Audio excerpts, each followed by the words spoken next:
আজকের সমাজে বাঁচা মানে কি জানেন? প্রতিদিন মুখোশ পরে বাঁচা। মনের ভিতর একরকম, মুখে আরেক রকম।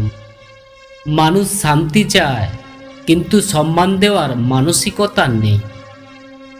এই সমাজে সত্যবাদী হলে তুমি বোকা, চুপ থাকলে তুমি দুর্বল, আর ভালো হলে তুমি ব্যবহারযোগ্য নও। তাহলে প্রশ্ন একটাই, এই সমাজে ভালো মানুষ হয়ে কিভাবে বাঁচব, কিভাবে শান্ত থাকব, কিন্তু পায়ে পিছে যেতে দেব না? উত্তর আছে একমাত্র একজনের জীবনে, যিনি সবকিছু ছেড়ে দিয়েও সবকিছুর অধিপতি, যিনি ধ্বংস করেও রক্ষা করেন। তিনি হলেন ভগবান শিব। আজ আমরা জানব ভগবান শিবের জীবন দর্শন থেকে কিভাবে সমাজে টিকে থাকা যায়, মাথা উঁচু করে বাঁচা যায়। নীরবতা শক্তি।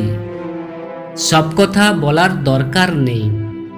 ভগবান শিবকে দেখুন, তিনি কথা কম বলেন, তিনি চুপ থাকেন, ধ্যান করেন। কিন্তু আমরা কি করি? সব বিষয়ে মত দিই, সব কথার জবাব দিতে যাই, সব ঝগড়ায় জড়িয়ে পড়ি। শিব আমাদের শেখান, নীরবতা মানে দুর্বলতা নয়, নীরবতা মানে আত্মনিয়ন্ত্রণ। যে মানুষ চুপ থাকতে জানে, সে জানে কখন কথা বলতে হবে। সমাজে যারা বেশি চিৎকার করে, তারা নিজের ভিতরেই দুর্বল। মনে রাখবেন, সবাইকে বোঝানোর দরকার নেই। যারা বোঝার তারা নিজে থেকেই বুঝবে। নিজে বিষ পান করা, কিন্তু কাউকে বিষাক্ত না করা। সমুদ্র মন্থনের সময় উঠেছিল হলাহল বিষ। সেই বিষ পুরো বিশ্ব ধ্বংস করতে পারত। ভগবান শিব সেই বিষ পান করলেন, কিন্তু গলায় আটকে রাখলেন। সমাজে আমাদের জীবনেও বিষ আসে, অপমান, অবহেলা ও বিশ্বাসঘাতকতা। আমরা কি করি? আমরাও বিষ ছড়াতে শুরু করি। রাগ, কটু কথা ও প্রতিশোধ। শিবের শিক্ষা হলো, কষ্ট আসবেই, কিন্তু কষ্ট দিয়ে মানুষ হওয়া যায় না। মহান মানুষ সেই যে নিজে পুড়ে আলো দেয়, কিন্তু অন্যকে পোড়ায় না। অহংকারহীন শক্তি। শিব সর্বশক্তিমান, কিন্তু তার মাথায় কোনো মুকুট নেই। তার শরীরে রাজকীয় কোনো পোশাক নেই। তার অলংকার ভস্ম, তার সঙ্গী ভূত ও প্রেত। সমাজের জন্য শিক্ষা। ক্ষমতা পেলেই অহংকার করো না। আজ মানুষ সামান্য পদ পেলেই বদলে যায়, টাকা পেলেই মানুষ চেনা বন্ধ করে দেয়। ভগবান শিব আমাদের শেখান, যে যত বড় সে তত সহজ। অহংকার মানুষকে একা করে, নম্রতা মানুষকে ঈশ্বরের কাছাকাছি নিয়ে যায়। একা থাকার সাহস। শিব পাহাড়ে থাকেন, একাকিত্ব তার শক্তি। আজ মানুষ একা থাকতে ভয় পায়, ভিড় ছাড়া বাঁচতে পারে না। শিবের শিক্ষা, নিজের সাথে সময় কাটাতে শিখুন। যে নিজেকে সহ্য করতে পারে না, সে কাউকে ভালোবাসতে পারে না।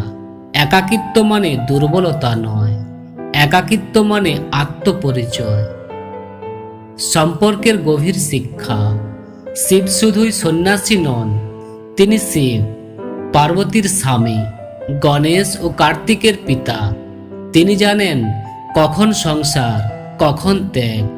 সমাজের জন্য শিবের শিক্ষা, সম্পর্ক মানে দখল নয়, সম্পর্ক মানে সম্মান। ভালোবাসা মানে আটকে রাখা নয়, ভালোবাসা মানে স্বাধীনতা দেওয়া। ন্যায়ের জন্য ভয়ঙ্কর হওয়া। ভগবান শিব সহজে রাগেন না, কিন্তু যখন রাগেন ত্রিপুরাসুর ধ্বংস হয়। এখানে তিনি আমাদের শেখান, সব সহ্য করা ভালো নয়। অন্যায়ের বিরুদ্ধে দাঁড়াতে শিখুন। ভদ্রতা যেন দুর্বলতা না হয়।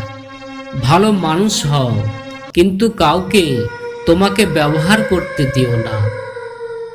নিজের সত্যে অটল থাকা। শিব কারো অনুমতি নেন না, তিনি সমাজের ট্রেন্ডে চলেন না। অর্থাৎ সবাই যা করছে তোমাকেও তাই করতে হবে এমন নয়। নিজের পথ নিজে বেছে নাও, নিজের সত্যে থাকো। ভিড় অনুসরণ করে কেউ ইতিহাস তৈরি করে না। ভগবান শিব আমাদের শেখান কিভাবে শান্ত থেকেও শক্ত হতে হয়, কিভাবে সহ্য করেও সীমা টানতে হয়, কিভাবে সমাজে থেকেও নিজেকে হারাতে হয় না। আজ যদি আমরা শিবের এই শিক্ষাগুলো নিজের জীবনে একটু একটু করে আনি, তাহলে সমাজ বদলাবে না, আগে আমরা বদলাবো। আর যখন একজন মানুষ বদলায়, তখনই সমাজ বদলানো শুরু হয়।